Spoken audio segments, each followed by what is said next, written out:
उत्तराखंड, जिसे देवों की भूमि कहा जाता है, अपनी प्राकृतिक सुंदरता के लिए प्रसिद्ध है। लेकिन यहाँ की यही सुंदरता कभी कभी आपदा का रूप ले लेती है। मंगलवार की सुबह भी कुछ ऐसा ही हुआ, जब उत्तरकाशी जिले का धराली गांव अपने शांत और सुंदर माहौल में पूरी तरह बेखबर था कि अगले कुछ घंटों में उस पर क्या कहर टूटने वाला है। दोपहर करीब 1:45 पे धराली खीर गंगा नदी के पास अचानक बादल फटने की घटना हुई। यह घटना इतनी तेजी से हुई कि किसी को संभलने का मौका भी नहीं मिला। कुछ ही मिनटों में पानी और मलबे का यह सैलाब पूरे गांव पर टूट पड़ा। इसने घरों, होटलों और दुकानों को तिनके की तरह बहा दिया। 17 सेकंड के एक वीडियो फुटेज में लोग अपनी जान बचाने के लिए भागते हुए दिखाई दिए, लेकिन पानी का बहाव इतना तेज था कि उसे संभालने का मौका ही नहीं मिला।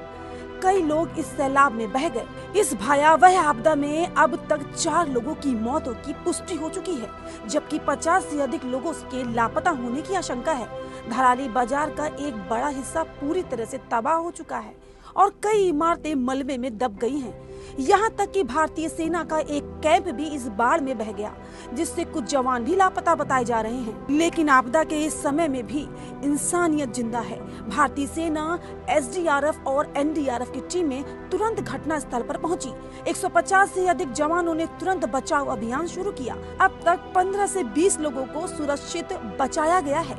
मलबे में दबे हुए लोगों को निकालने का काम अभी भी जारी है।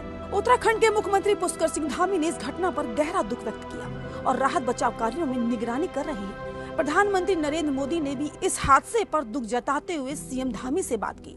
उत्तरकाशी प्रशासन ने लापता लोगों के परिजनों की मदद के लिए हेल्पलाइन नंबर भी जारी किए हैं। ये पहली बार नहीं है जब उत्तराखंड को ऐसी त्रासदी का सामना करना पड़ा है।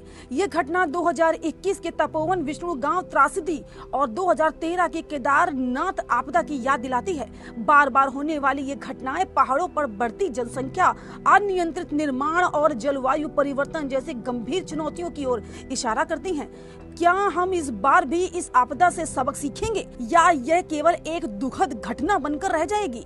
यह सवाल अब हम सबके सामने है।